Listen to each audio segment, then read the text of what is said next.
What's up, Hoopers? There is some NBA breaking news out there. The San Antonio Spurs have resurfaced to go all in on this tank for Vic type move, and that means that they've got to offload some players. They have some players, some vets that are on this team that are going to get them a few extra wins that they don't want. So, some talks have re-engaged with the Lakers. I've looked up on AllLakersFanNation.com website. They have some communications going back and forth. Obviously, earlier on it was Doug McDermott and it was Josh Richardson, but there is a third Spur that they're talking about trading, and it works with the Lakers, and I'm telling you right now, it would be a home run. So, with Westbrook acting a fool, with him not really doing anything and actually looking terrible during the preseason, it's about time they make a move. And these phone calls that are happening with the Spurs right now could seriously increase the chances of the Lakers not only getting to the postseason, but being title contenders. If you want to learn about this trade, that's what we're going to be discussing. I'm your NBA white guy. I talk all things NBA hoops from a hooper's perspective. And if you love that kind of content, make sure you dunk that like button and you subscribe so that you never miss a thing.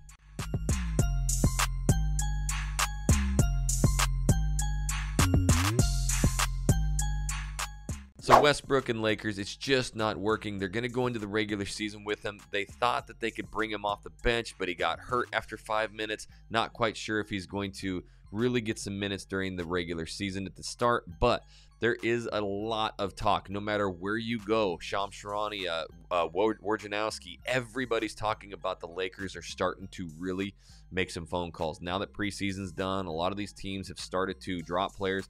Did y'all see that Stanley Johnson got dropped by the Jazz? And the Lakers actually cannot sign him because of a rule that the Cleveland Cavaliers dropped Ilgauskas and then signed him 30 days later to play back with LeBron. And since that time, you cannot sign anybody that you dropped that season. So Stanley Johnson will not be a Laker, but there could be some incredible Spurs players coming over to LA. Now, what I want to do is I'm going to break down the trade, and then we're going to bring up shot charts. We're going to see how it fits and look at not only the two main players in it, but the third player who I am very excited about that hasn't been in the trade talks before, and you're not going to want to miss that.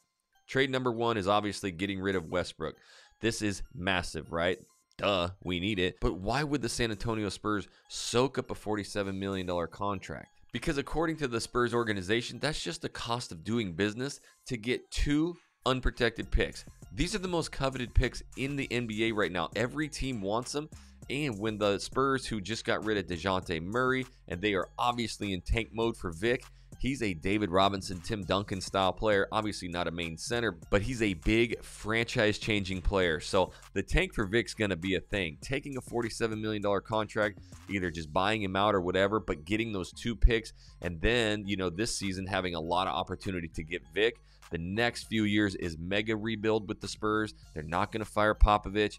That is why they would do it. But that means that they got to get rid of some of the talent that they have right now, because the Spurs actually made some of, the play-in tournament last year, and they were a pretty good team, but they lost DeJounte Murray. But there's some talent there with Doug McDermott and Josh Richardson. Now, Josh Richardson, he's a 6'6" player. He's had career statistics, at a pretty high level of playing defense, but shoots about 36% from the three-point line on about 5 attempts. So what I want to do real quick is I want to go to his shot chart real quick and just show you where he fits in with the Lakers. All right, and I'm going to show you the third guy here too that's just, I think he's a game changer for the Lakers. But right away, the thing that I notice, Josh Richardson, shoots at a very, very high level over here on this side. So plus 50% all the way around. A lot of the Lakers players shoot high from the corners. He does as well, but having straightaway shooters 36% and 57%, that's on 60 three-point attempts too. So the guy can knock down some shots, and obviously, we need 3-and-D players. This is a very athletic, great defensive player who obviously is confident shooting behind the arc, because he shot 246 three-pointers last season. So last season, 41%, a career average of 36, but he is ascending. Next up, you got your boy Doug McDermott. Not much needs to be said. Career 41%, last year 42.2 on 256. So both of these guys are shooting a very high volume of, I'm talking 4 to 6 attempts a game at over 40%. Basically anywhere you put Dougie McD, he's going to be shooting very, very well. So these are guys who can stretch the defense. The Lakers in preseason shot 28% from behind the arc. That is the 5th lowest in the entire league. They're trash. They need some bona fide shooters. I love Cole Swider, love Matt Ryan. These guys can do this, but these are bona fide shooters who have proven themselves in the league, who are only ascending and shooting better and better. And what do you do on a LeBron James team? You get wide open looks. So they're probably going to have even better career years. But who's going to have an even better career?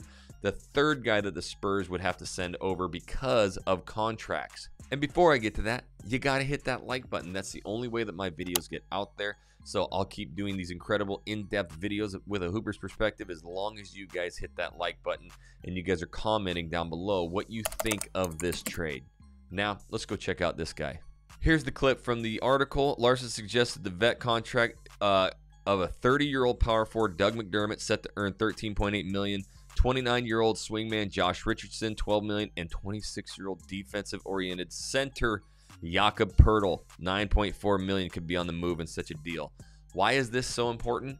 Look, Damian Jones, he didn't really provide much. He is super athletic, can dunk it like crazy, block some shots, but he is just not really proving to be any kind of scorer or threat, which is okay, but you have to have a big man who can do that, right? Secondly, Thomas Bryant really didn't wow anybody either. So we don't have a strong center, meaning that AD is going to have to play more at the 5.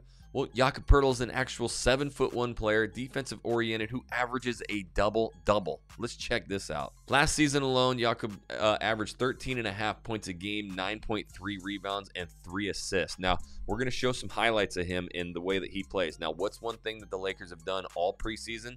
They're running that 4-out-1 in, and they're not running it that well, but they're bringing a big man up on the pick and roll. You're going to see basically that's exactly what the Spurs did with him last year, and he was lighting teams up. So what we'll do is we'll show him he's 7'1", 250, big dude. He's actually a little bit more athletic than you think. And we got to go to the shot chart real quick. So here's Jakob's shot chart. Look at, he's 100% three-point shooter. You can't get better than that. I'm just kidding. Yeah, he only shot one of them. I don't even know where he shot that mug from, but he shoots 70%, in the field here. So this is a guy doing that pick and roll who you have to watch because he will absolutely destroy you in the paint.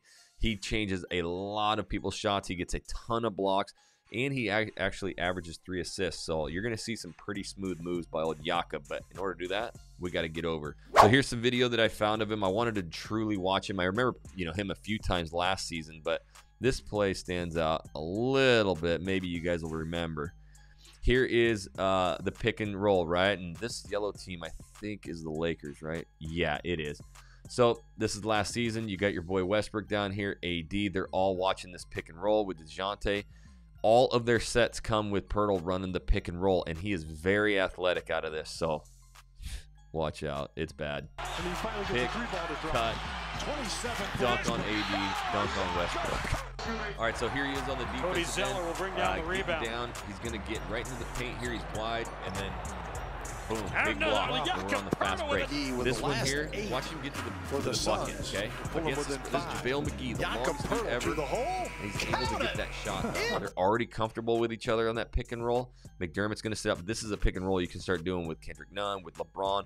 And now McDermott sits out there on the winger, and Richardson. These boys are knockdown shooters. But he's a little bit more athletic than you think, and being 7'1" and an actual threat to score, unlike really Damian Jones. Thomas Bryant is a little bit, but nothing like Jakob. But check this out. All right, so here's a little bit of assist action.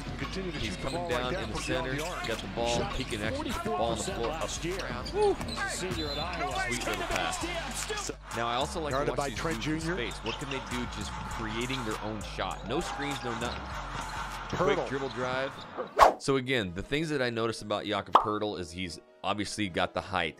He can dribble drive, create his own shot. He's great at the pick and roll. And the last thing is he's a high energy guy. You watch this dude, he's constantly running.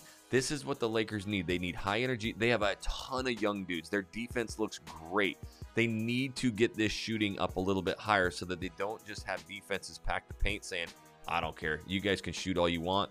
We're just not going to let LeBron come downhill. But if they have to, value the three-point shooters, and you have a big man who can come all the way outside the three-point line, do the pick and roll. Now, he's not really going to shoot the 3 much, but you got Anthony Davis out there. So now you got two big dudes, and AD is one of them that you have to watch. He's shooting over 40% from the three-point line. So Jakob Poeltl, I think, would be incredible. This is a trade I think the Lakers should make. What's your thoughts down below on the Lakers and Spurs trade right now? Do you think it's a good move or a bad move? Or what move would you be making if you were Lakers GM right now? I am your NBA white guy. I talk all things NBA hoops from a hooper's perspective. And if you love that kind of content, then make sure you dunk the like button and you subscribe so that you never miss a thing. And until my next video, homies, we'll catch you later.